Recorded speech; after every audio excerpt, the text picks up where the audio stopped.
Hey y'all, my name is Taylor. Welcome back to my channel, or welcome if you are new. So today's video, I'm going to be finally doing the Girl Scout cookie tag.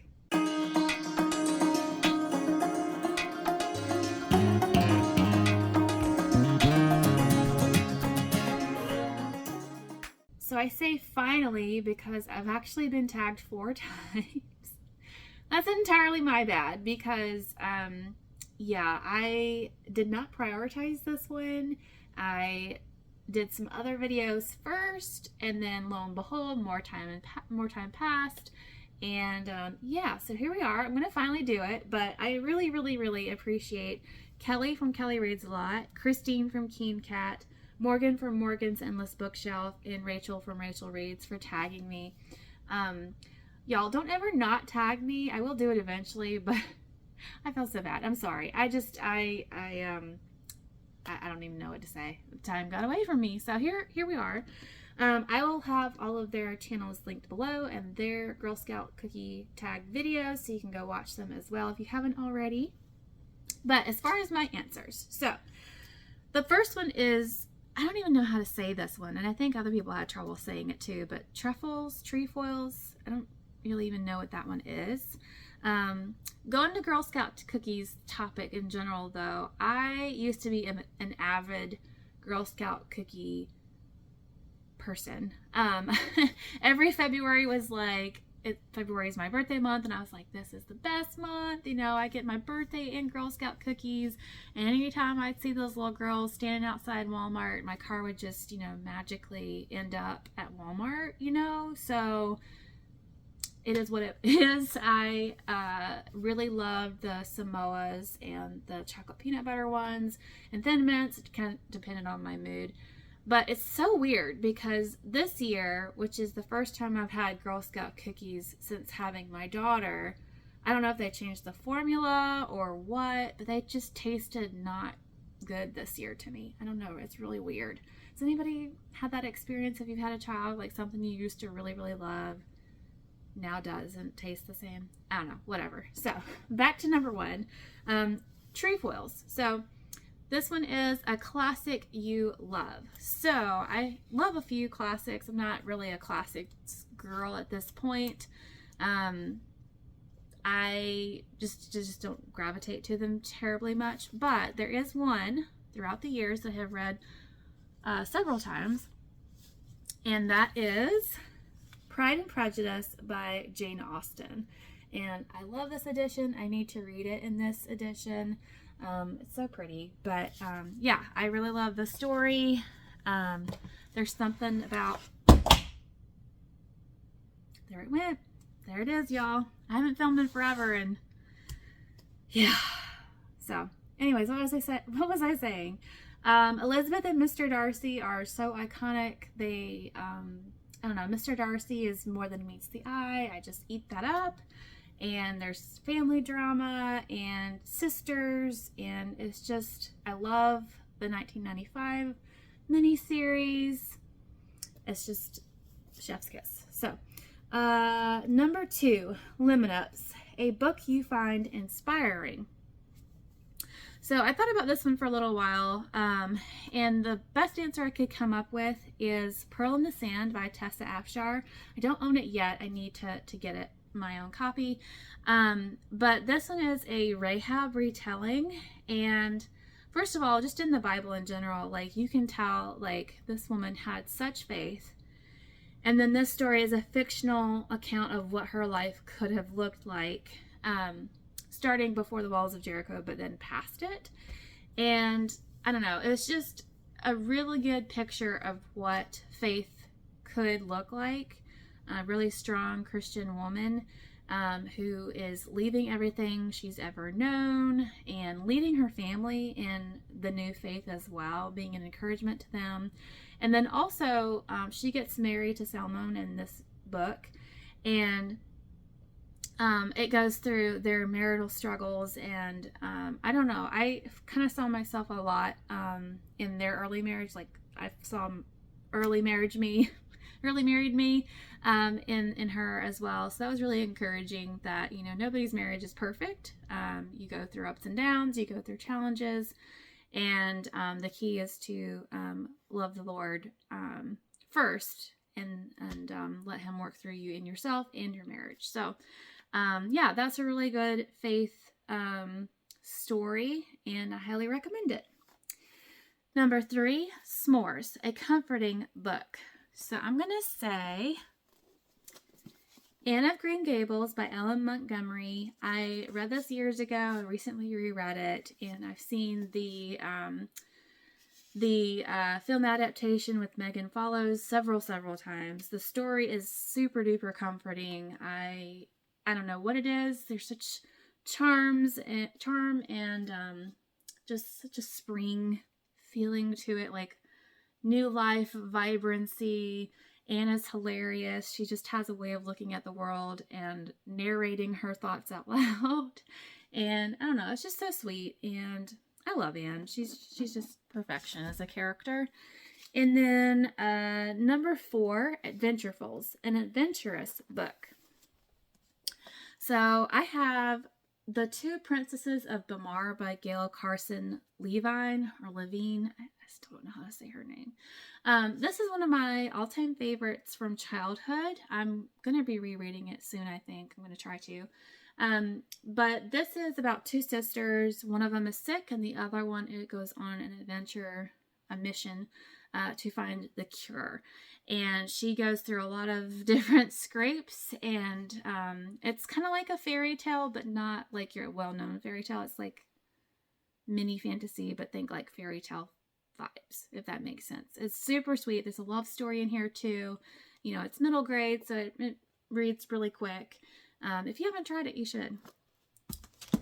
Number 5, Samoas, a book that blends 2 or more genres. For that one, I'm going to say Hope Between the Pages by Pepper Basham. This one is a dual timeline, so you have a contemporary and historical fiction meshed together, plus romance in there, and a little bit of mystery as well.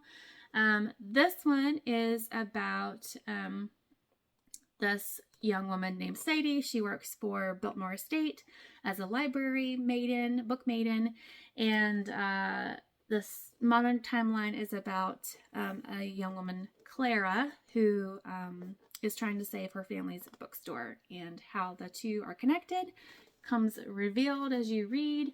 And yeah, I really love this one, and there's definitely a ton of quotes, which I've mentioned before in some videos, but this is my favorite Pepper Basham book. Number 6, Do-Si-Dos, a book you love that everyone seems to hate, or a book you hate everyone seems to love. Now, I don't like the word hate for a lot of things. Maybe the exception would be food, but yeah, I don't like the word hate. I'm going to say dislike, because I didn't entirely hate this book. There were some good qualities to it. I just overall did not like it. It was not for me. And there was only one book that readily came to mind that is pretty popular in Christian BookTube, and that would be Dear Henry, Love Edith. And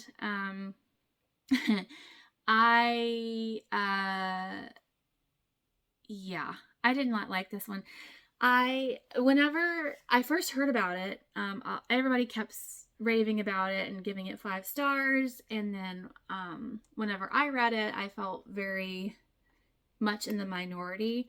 I'd only ever heard one other person dislike it, and then since then I've seen more people have other opinions about it. So I don't feel like everyone loves it, but it is still, I think more people love it than not, maybe. But anyways, so I'm probably in the minority in thinking that I did not like the humor.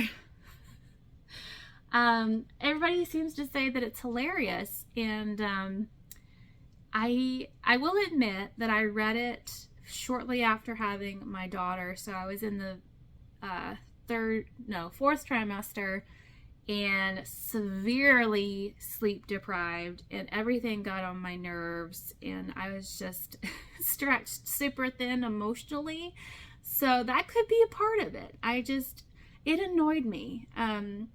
So my experience with it is vastly different compared to other people's, but you know, not every book works for everybody. It's fine. So yeah, that's my answer for that one. Number 7, Thin Mints, one of your all-time favorite books. The Lady in the Lionheart by Joanne Bischoff is going to be my answer for this, because it's one of the ones that is not as well known or as popular as some of the other ones that are my favorites. So I want to get this out there so that more people will read it, because you definitely should try it out. It is historical Christian romance, and it's also a circus book, which I usually do not like, cannot stand. But when I tell you I love this book, I just, it's so good. Like, the circus stuff was really well done. I think it handled it very truthfully, instead of like, I think circus books kind of like put it on a pedestal almost, like, oh, this is so great, but they don't acknowledge like the darker side to it. And this kind of did both. It showed it in the magical, like, fun side of it versus the dark side of it. So I think it did it really well, but that's not even the whole point of the story. But this has one of my favorite male main characters in it, Charlie. He is such a self-sacrificing, loving, faith-filled man. He is very inspiring. Loved his character. And there's a romance, like I said. This is definitely not a fluffy read. This has a lot of depth and emotionalness to it. So if you read it, let me know, because I would love to know what you think of it. But I actually read it, and then I bought my physical copy, which I don't, like, brand new. I don't do that very often, so that should say something, I think. And then number 8, Tagalongs. So I feel like I've been seeing this tag go around quite a bit. Like I said, I got tagged 4 times. Oh, I'm sorry. So I'm not going to tag anyone, but if you haven't yet, consider yourself tagged by me. Okay? Tag me in your video and let me know you did it. I would love to see your answers. So yeah, but I did want to say that the day I'm filming this is the day before my 2-year booktube anniversary. Crazy. It's also crazy because I delayed my 1-year booktube celebration, so it feels like this was not too long ago that I did something for it. It's only been 6 months since that, because I did it in December. But so I was wondering, I want to do some type of acknowledgement or celebration type thing. So let me know in the comments what you think I should do for my 2-year booktube anniversary. It's June 29th, and I thought about doing like a booktube tag. I don't know if anybody would be interested in doing another Q&A, just because I did one so recently. So let me know what y'all want me to do. As far as content goes, I'm gonna try to do the mid-year freakout tag soon. I don't think I've ever done that one, so I'm wanting to do that one. And I'm currently working on a vlog of some books that I have read in the past, old favorites. What do I think of them now? And then, yeah, that's my current plans for now. So let me know what you think of what you think I should do for the 2 years on booktube celebration. And thank y'all so much for watching. Hope you have a great day. Bye, y'all.